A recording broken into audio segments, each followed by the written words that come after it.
Radar system motor transport సవరణ చట్టం రద్దు చేయాలని జూలై 9న ఆటోల బంద్. ఈ రోజు సిఐటియు జగదాంబ ఆఫీసులో జరిగిన మీడియా సమావేశంలో వివిధ ఆటో యూనియన్లు నాయకులు పాల్గొన్నారు. జూలై 9న దేశవ్యాప్తంగా సమ్మె అనేది జరుగుతూ ఉంది. అందులో భాగంగా విశాఖపట్నంలో కూడా ఆటో కార్మికులు అనేవారు బంద్ చేయాలని చెప్పి ఈ సందర్భంగా తెలియజేస్తూ ఉన్నాం. ముఖ్యంగా ఆటో కార్మికులు అనేక సమస్యలతో ఈరోజు ఉన్నారు. ఇప్పుడు ఆన్లైన్ సర్వీస్ చూసుకునేటప్పుడు ఊబర్, ర్యాపిడో, ఏదైతే ఓలా సర్వీసులు ఉన్నాయో ఆ సర్వీసులో దాదాపు 18,000 మంది ఇన్వాల్వ్ అయి ఉన్నారు. వాళ్ళకి అనేక సమస్యలు అనేవి ఉన్నాయి. ఆ సమస్యలు ఏ పరిష్కారం చేయట్లేదు. గత చాలా కాలం బట్టి డిటీసీ గారికి, కలెక్టర్ గారికి మెమోరాలు ఇచ్చినప్పుడు కూడా పరిష్కారం చేయకుండా మొండిగా చేస్తూ ఉన్నారు. కొన్ని సమస్యలు పరిష్కారం చేసి మళ్ళీ వెంటనే 2 రోజులు మళ్ళీ పాత పద్ధతిలోనే వెళ్ళే విధంగా ఈరోజు జరుగుతూ ఉన్నాం. దానివల్ల అనేక నష్టాలు జరుగుతున్నాయి. ముఖ్యంగా రాడార్ సిస్టమ్ అనేది పెట్టారు. దాని మూలంగా ఒకేసారి రైడ్ 5కి వస్తుంది. వెంటనే ఎవరు యాక్సెప్ట్ చేస్తే వాళ్ళకి వచ్చే విధంగా ఉండడం వల్ల వీళ్ళు యాక్సెప్ట్ చేసే టైంలోనే డ్రైవింగ్లు ఉండేట్లయితే ప్రమాదాలు జరిగి యాక్సిడెంట్ జరిగి ప్రాణాలు పోయే పరిస్థితి కూడా ఈరోజు ఉన్నది. కాబట్టి దాన్ని రద్దు చేయాలని చెప్పేసి కూడా మనం చెప్పడం జరిగింది. అయినప్పటికీ కూడా ఎటువంటి పరిష్కారం కూడా ఈ రోజు వరకు చేయలేదు. అలాగే ఎంత దూరం ప్రయాణం చేస్తారో అంత దూరం కూడా వాళ్ళకి ఛార్జెస్ వచ్చే విధంగా పెట్టమని అది చేయట్లేదు.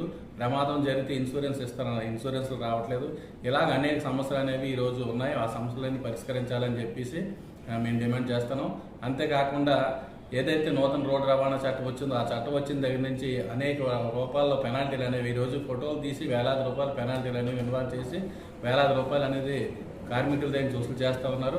చిన్న చిన్న తప్పులు కూడా మినిమం 1000 రూపాయలు పెనాల్టీలు అనేవి వేయడం ఇవన్నీ కూడా చాలా ఇబ్బంది కలిగించే పరిస్థితి అనేది ఉంది. వెల్ఫేర్ బోర్డు గత చాలా కాలం బట్టి కేంద్ర ప్రభుత్వం, సెంట్రల్ గవర్నమెంట్ నడుపుతా ఉన్నాం. అలాగే రాష్ట్ర ప్రభుత్వాన్ని కూడా ఏర్పాటు చేయమంటున్నాం. పక్కన కేరళలో ఏర్పాటు చేశారు. పక్క రాష్ట్రాల్లో ఏర్పాటు చేసిన విధంగా కూడా మన రాష్ట్రంలో ఏర్పాటు చేయకూడదు. చాలా దుర్మార్గం.